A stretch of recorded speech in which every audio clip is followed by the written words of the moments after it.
Apa penyebab dari macam-macam masalah di dalam gereja sebagai persekutuan umat beriman kepada Kristus? Oh, banyak sekali. Tetapi yang dihadapi oleh jemaat yang disapa oleh penulis surat Yohanes ini, ada satu jenis yang sangat serius.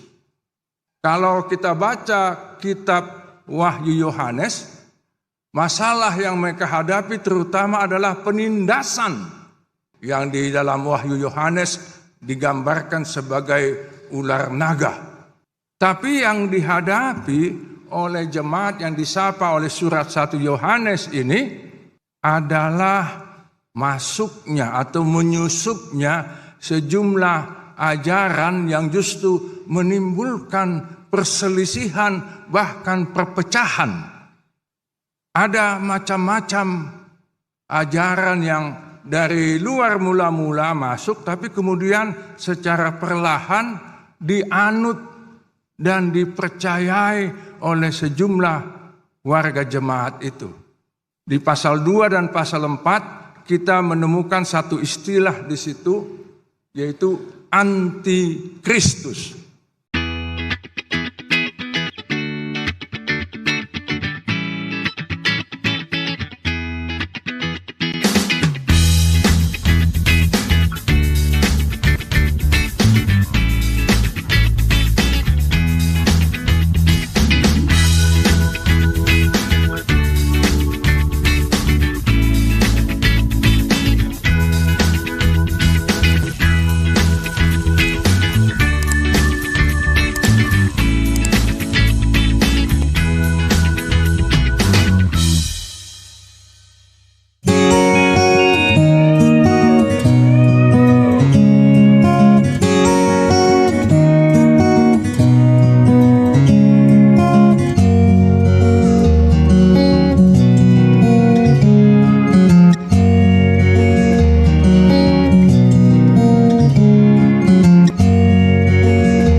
Marilah berdoa.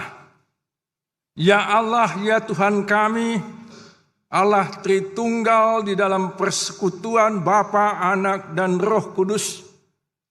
Di dalam rasa syukur kami atas kehidupan yang masih Tuhan karuniakan dan percayakan kepada kami, dan juga atas kesempatan dilayani oleh Tuhan melalui ibadah ini, dan juga kehadiran kami pada kesempatan ini, kami memohon Tuhan menyapa dan menerangi hidup kami dengan kebenaran firman-Mu.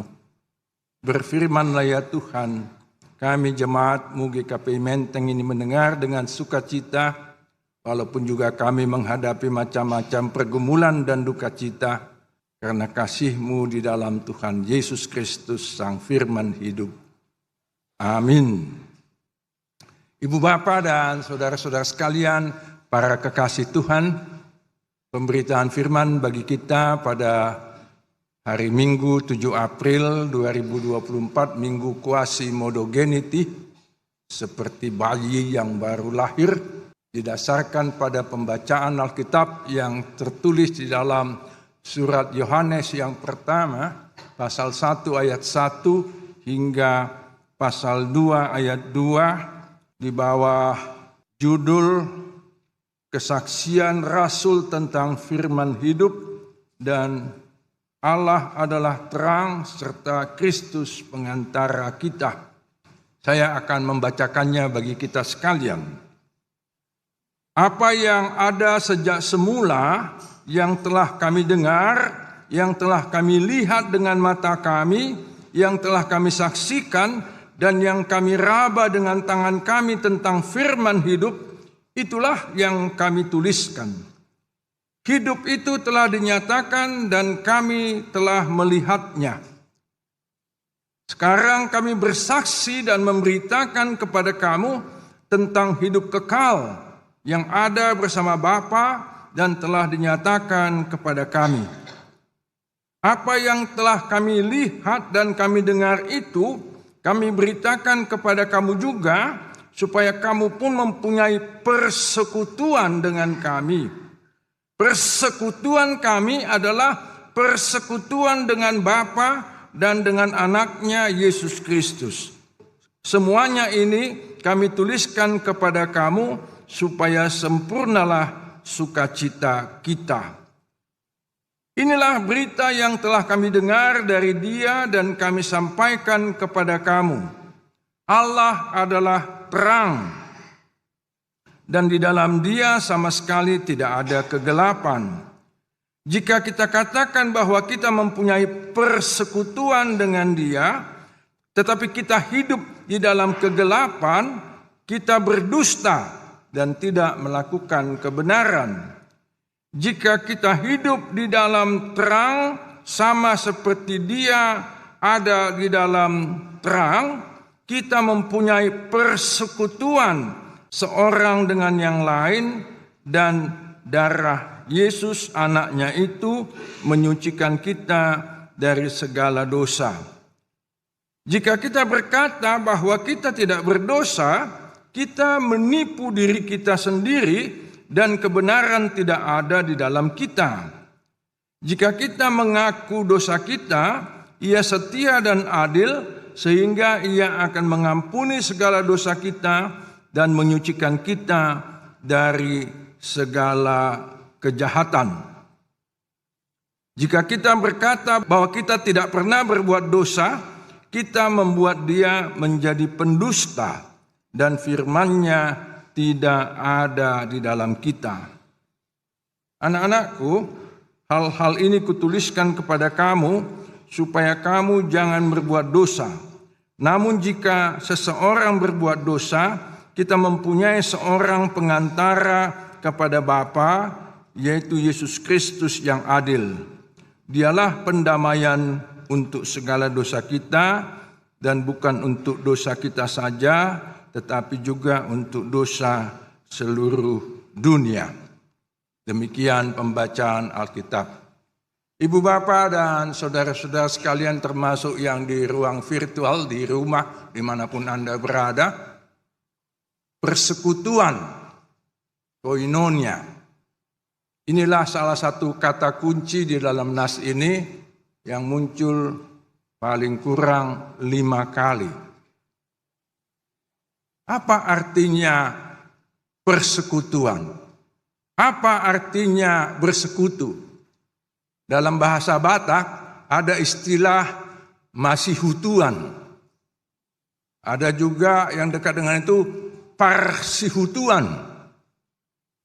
Saya yakin ibu-ibu ataupun anak gadis, juga bapak-bapak dan anak muda tidak akan pernah lagi mengalami itu. Karena sekarang sudah ada macam-macam obat untuk memberantasnya ya. Tapi masihutuan dan parsihutuan itu justru juga menggambarkan keakraban. Hubungan yang sangat dekat bahkan mesra.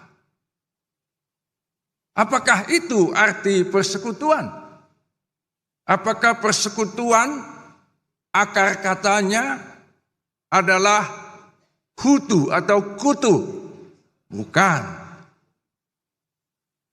Sebelum kita melihat makna dan arti yang lebih mendalam dari kata persekutuan ini, mari kita lihat sejenak keberadaan, kehidupan, dan kebersamaan kita di jemaat ini. Kalau ditanya kepada kita, bagaimana persekutuan di jemaat GKP Menteng? Wah, pasti kita katakan mantap. Mantap enggak? Dari segi kuantitas, coba kita hitung berapa jenis persekutuan di jemaat kita ini hanya dalam 1 minggu saja. Minimal ada 10. Kebaktian minggu umum dewasa seperti ini, kebaktian sekolah minggu, kebaktian seksi perempuan, lansia, sermon, kebaktian sektor, macam-macam. Dari segi kuantitas terpujilah. Bagaimana dengan kualitasnya?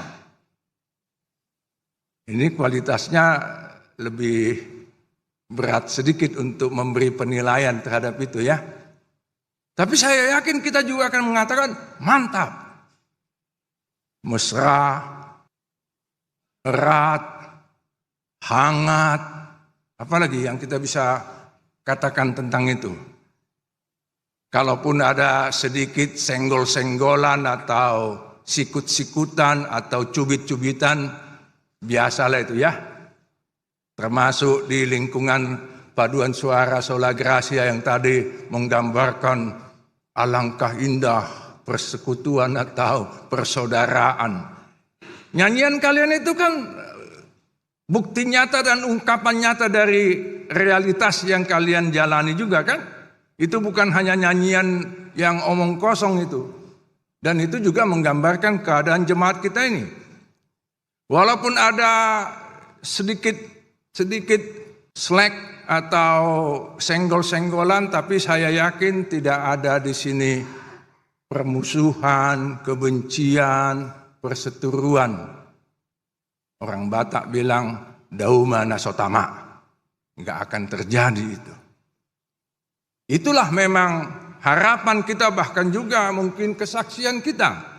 Tetapi Bapak Ibu dan Saudara sekalian, kehidupan bergereja termasuklah berjemaat yang sudah berlangsung lebih kurang 2000 tahun ini tidak pernah lepas dari permasalahan, bahkan juga percederaan, perpecahan, sampai kebencian dan saling bunuh-bunuhan. Terlalu banyak contohnya kalau harus saya sebut satu demi satu. Inilah juga yang dihadapi oleh penulis surat Yohanes ini sekitar 1900 sekian tahun yang lalu, sekitar tahun 90 atau 100, berarti kira-kira 70 tahun sesudah Tuhan Yesus mati, bangkit, naik ke surga, Roh Kudus dicurahkan, dan hari Pentakosta itu adalah juga hari berdirinya gereja. Kalau ditanya apa itu gereja, tentu kita tahu bahwa itu bukan gedungnya, bukan sound systemnya, tapi persekutuan orang yang percaya dan taat kepada Yesus Kristus sebagai Tuhan dan Juru Selamat. Itulah pengertian generiknya. Tetapi di dalam jemaat-jemaat Kristen yang sudah dimulai pada hari Pentakosta itu, dari waktu ke waktu muncul masalah. Dan itu bisa kita baca entah dalam kitab Kisah Para Rasul atau surat-surat para rasul, mulai surat Paulus, antara lain ke jemaat Korintus yang memperlihatkan dengan gamblang betapa banyak perselisihan di jemaat Korintus itu dan juga di jemaat-jemaat lain. Apa penyebab dari macam-macam masalah di dalam gereja sebagai persekutuan umat beriman kepada Kristus? Oh, banyak sekali. Tetapi yang dihadapi oleh jemaat yang disapa oleh penulis surat Yohanes ini, ada satu jenis yang sangat serius.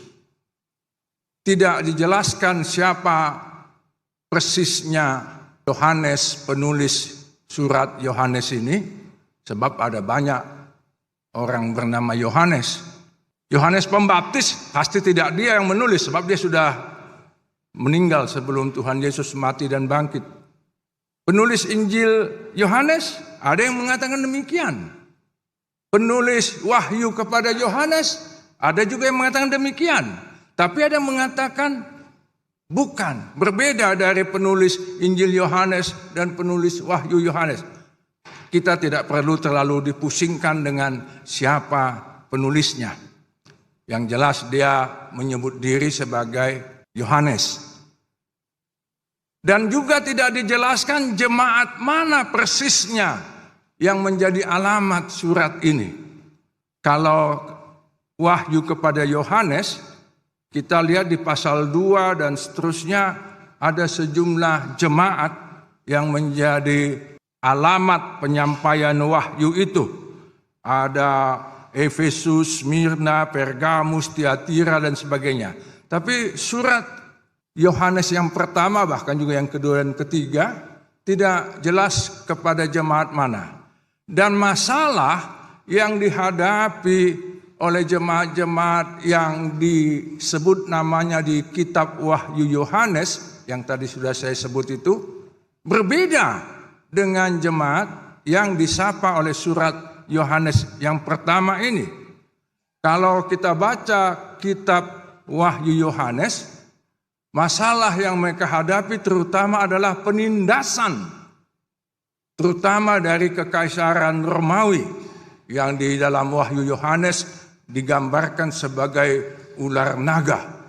Tapi yang dihadapi oleh jemaat yang disapa oleh surat 1 Yohanes ini adalah masuknya atau menyusupnya sejumlah ajaran yang justru menimbulkan perselisihan bahkan perpecahan di dalam jemaat itu. Kita bisa baca di pasal 2 dan seterusnya. Ada macam-macam ajaran yang dari luar mula-mula masuk, tapi kemudian secara perlahan dianut dan dipercayai oleh sejumlah warga jemaat itu.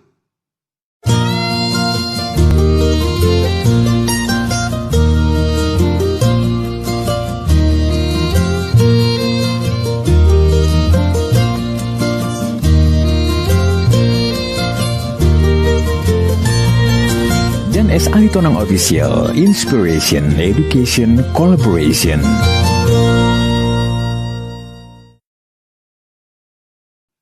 Di pasal 2 dan pasal 4 kita menemukan satu istilah di situ, yaitu anti-Kristus.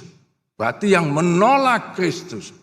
Tetapi anti-Kristus ini tidak selalu jelas penjabarannya atau penjelasannya dalam surat ini. Maka kita perlu memang mendalaminya. Salah satu yang masuk kategori anti-Kristus itu adalah yang disebut pemahaman tentang dosetisme. Dosetisme itu berarti sesuatu yang tidak nyata. Bahwa Yesus itu tidak nyata, kematiannya memang nyata tapi kebangkitannya tidak benar dan seterusnya. Bahkan ada di antara mereka yang mengatakan yang tersalib di Golgota itu tidak sungguh-sungguh Yesus. Yang bersaudara dengan dosetisme ini adalah gnostisisme. Gnostisisme ini berasal dari kata gnosis yang artinya secara harfiah adalah pengetahuan. Tetapi bukan pengetahuan biasa. Ini pengetahuan rahasia yang membuat manusia bisa masuk surga tanpa harus melalui Tuhan Yesus. Kita selalu percaya seperti yang ditulis dalam surat Yohanes ini, bahwa kita selamat lalu masuk surga dan seterusnya itu justru karena kematian dan penebusan dosa kita oleh Tuhan Yesus. Mereka bilang, oh bukan itu caranya. Tuhan memberikan kepada manusia, Tuhan di surga, mereka yakin ada surga.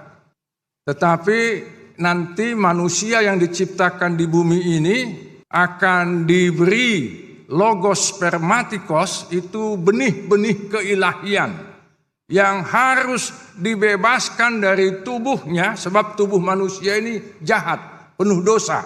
Maka manusia harus berusaha membebaskan logos spermatikos, percikan ilahi di dalam dirinya itu, dengan cara meniadakan atau memusnahkan atau mematikan tubuhnya.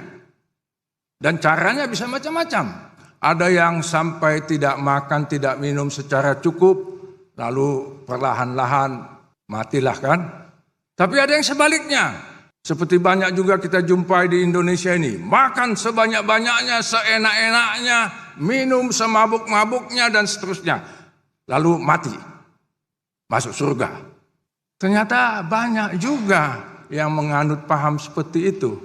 Maka penulis surat Yohanes ini mengingatkan itu semua adalah ajaran sesat. Itu akan membawa tidak hanya gangguan tapi juga kerusakan di dalam persekutuan yang semula hangat, mesra dan sebagainya itu. Karena masing-masing atau banyak warga jemaat sibuk dengan ajaran-ajaran yang tadi menyesatkan itu, sibuk memperoleh pengetahuan rahasia yang menurut para pengajarnya membawa mereka segera masuk surga, meninggalkan tubuhnya, meninggalkan dunia ini.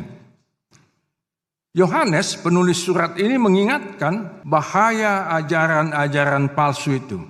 Ia menegaskan, kami ini adalah saksi-saksi tentang firman hidup itu, yaitu Tuhan Yesus. Kita baca tadi di ayat 1-3 dan itu lebih kurang paralel dengan Injil Yohanes pasal 1 ayat 1-4. Yang kami saksikan, yang kami dengar, yang kami lihat, bahkan yang kami raba, itu kami sampaikan kepada kalian dengan tujuan supaya kamu pun mempunyai persekutuan dengan kami. Ayat 3a itu ya. Ia juga menegaskan persekutuan kami adalah persekutuan dengan Allah, Bapa, Anak, dan Roh Kudus. Tujuan selanjutnya dari persekutuan baik yang vertikal dengan Allah maupun yang horizontal dengan sesama di jemaat adalah di ayat 4 tadi disebut supaya sempurnalah sukacita kita. Nah, dengan penegasan ini saudara sekalian, kita melihat makna yang mendalam dari persekutuan. Persekutuan itu punya dua dimensi, vertikal dan horizontal. Persekutuan dengan Tuhan, Allah Tritunggal, Bapa, Anak, dan Roh Kudus. Bahkan Tritunggal itu sendiri adalah istilah yang memiliki dimensi persekutuan. 3 pribadi bersekutu walaupun pada hakikatnya adalah satu. Dimensi kedua horizontal adalah di antara kita sesama orang yang beriman, termasuklah di jemaat kita ini. Kita tidak bisa bersekutu dengan baik dan benar dengan sesama kita kalau kita tidak punya persekutuan yang erat dengan Allah yang kita imani. Itu bisa lewat doa, bisa lewat meditasi, kontemplasi, pendalaman atas firman Tuhan dan sebagainya. Lebih dari itu tentu adalah lewat kesetiaan dan ketaatan kita memberitakan dan melaksanakan firman-Nya untuk mewujud nyatakan keselamatan yang bukan nanti kita peroleh di surga saja, tapi sudah mulai kita alami di dunia ini berkat kematian dan kebangkitan Kristus. Salah satu bukti bahwa kita punya persekutuan yang kuat dan erat dengan Allah adalah kita hidup di dalam terang. Karena Allah adalah terang dan di dalam Dia sama sekali tidak ada kegelapan, demikian tadi ditegaskan. Kalau kita hidup di dalam kegelapan berarti kita penuh dengan dusta dan tidak melakukan kebenaran. Bahkan kita membuat Tuhan menjadi pendusta dan firman-Nya tidak ada di dalam kita. Kita pasti mengiyakan atau mengaminkan apa yang dikatakan oleh Yohanes ini. Kita pasti berkata bahwa kita selalu hidup di dalam terang.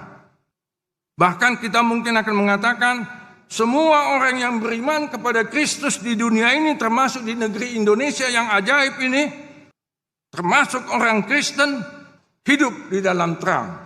Kita akan begitu katakan ya. Tapi apakah benar demikian? Apakah semua orang yang beriman kepada Kristus hidup di dalam terang? Saya berani katakan tidak.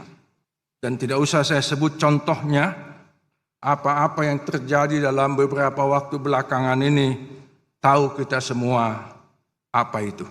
Nah, Ibu Bapak dan saudara-saudara sekalian, kita tidak hendak menghakimi, menuduh saudara-saudara kita, entah yang seiman dengan kita ataupun yang tidak seiman dengan kita. Sebagai pengikut Kristus, kita juga adalah orang berdosa. Martin Luther berkata, kita adalah simul justus et peccator. Sekaligus orang yang sudah dibenarkan Tuhan, tapi tetap berdosa. Di tengah-tengah pengakuan itu, kita juga disadarkan bahwa banyak ajaran di dunia ini yang bisa menyesatkan kita dan yang membuat kita malah lebih banyak lagi tenggelam di dalam dosa. Hari Kamis 28 Maret yang lalu, saya diundang oleh Direktur Jenderal Bimas Kristen Kementerian Agama untuk memberi pelatihan sekaligus penjelasan kepada sejumlah pejabat mereka yang disebut penyuluh agama Kristen di DKI ini lebih 100 orang. Lalu salah seorang di antara mereka bertanya, apakah Bapak setuju dengan pandangan universal salvation, keselamatan universal? Saya bilang istilah ini sangat umum, coba jelaskan lebih lanjut. Lalu dia ceritakan di dalam gerejanya ada pemahaman ini yang disebut universal salvation ini, yang antara lain mengatakan semua orang akan masuk surga. Yang jahat pun masuk surga, tidak ada neraka. Bahkan kalaupun ada neraka, yang sempat masuk neraka juga diselamatkan. Lalu saya bilang, ini bukan ajaran baru. Ini dari dulu sudah ada. Salah satu gereja yang juga ada di Jakarta ini, Gereja Yesus Kristus dari orang-orang suci zaman akhir. Biasanya dikenal dengan istilah Mormon. Mereka mengenal dan mengimani ada 3 tingkatan surga. Celestial, tingkatan bawah, terrestrial, menengah, dan celestial. Yang di bawah ini adalah surga untuk penjahat. Orang jahat pun masuk surga. Surga tingkat pertama. Tingkat yang kedua itu untuk orang baik-baik tapi belum menjadi anggota gereja itu. Mungkin kita masuk ke tingkat menengah itulah ya. Tingkat yang ketiga, itu hanya untuk anggota gereja The Church of Jesus Christ of the Latter-day Saints. Gereja Yesus Kristus dari orang-orang suci zaman akhir. Dengan itu dia mau katakan, atau mereka mau katakan, kalau mau masuk surga ketiga, masuklah ke gereja kami. Dan gereja ini memang terus berkembang sampai sekarang. Inilah satu gereja yang luar biasa tingkat ilmu pengetahuan dan teknologinya. Mereka termasuk yang menemukan komputer, fotografi dan sebagainya. Kalau mereka bersidang sinode tidak usah harus ke GKP Center di Siantar. Teleconference lewat satelit. Mereka punya satelit sendiri. Makanya banyak orang yang tertarik. Lalu beberapa hari ini saya duga di HP kita juga beredar itu ada yang disebut Kristen Progressive Christian yang mengatakan tidak ada surga, tidak ada neraka, urusan kita di dunia ini. Nah, ini hanya 2 contoh yang sekarang ada di tengah-tengah dunia ini, juga melanda banyak gereja di Indonesia ini termasuk di Jakarta ini. Saya tidak usah sebut bahwa ada juga beberapa waktu yang lalu anggota jemaat kita ini yang sudah ikut ke gereja atau aliran lain. Ini sungguh-sungguh realitas yang kita hadapi. Dan karena itulah di tengah-tengah semua itu melalui surat Yohanes yang pertama ini kita diajak agar kita tetap mempertahankan iman kita kepada Allah Tritunggal itu yang telah menyucikan kita dari segala dosa. Sebagai orang berdosa yang sudah diampuni, dibenarkan dan diselamatkan, mari kita seperti bayi yang baru lahir itu, quasi-modogenity, terus berjuang mempertahankan keberadaan kita sambil terus memberitakan firman kebenaran supaya kita bersama dengan lebih banyak lagi orang sungguh-sungguh menikmati keselamatan dan hidup dalam persekutuan yang erat dan yang benar baik dengan Allah maupun dengan sesama. Bukan hanya di jemaat ini tapi juga di luar jemaat ini. Tuhan menguatkan kita. Amin. Terima kasih Tuhan untuk firman-Mu melalui penulis surat Yohanes ini. Biarlah persekutuan kami dengan Tuhan sungguh-sungguh mendalam, kuat dan erat, dan itu terpancar juga lewat persekutuan di jemaat-Mu ini, sehingga kami mampu menangkal macam-macam ajaran yang bisa menyesatkan kami. Kuatkan kami di tengah-tengah pergumulan hidup kami dan juga di dalam perjuangan kami untuk hidup seturut dengan kebenaran firman Tuhan. Dalam Yesus Kristus Sang Firman hidup. Amin.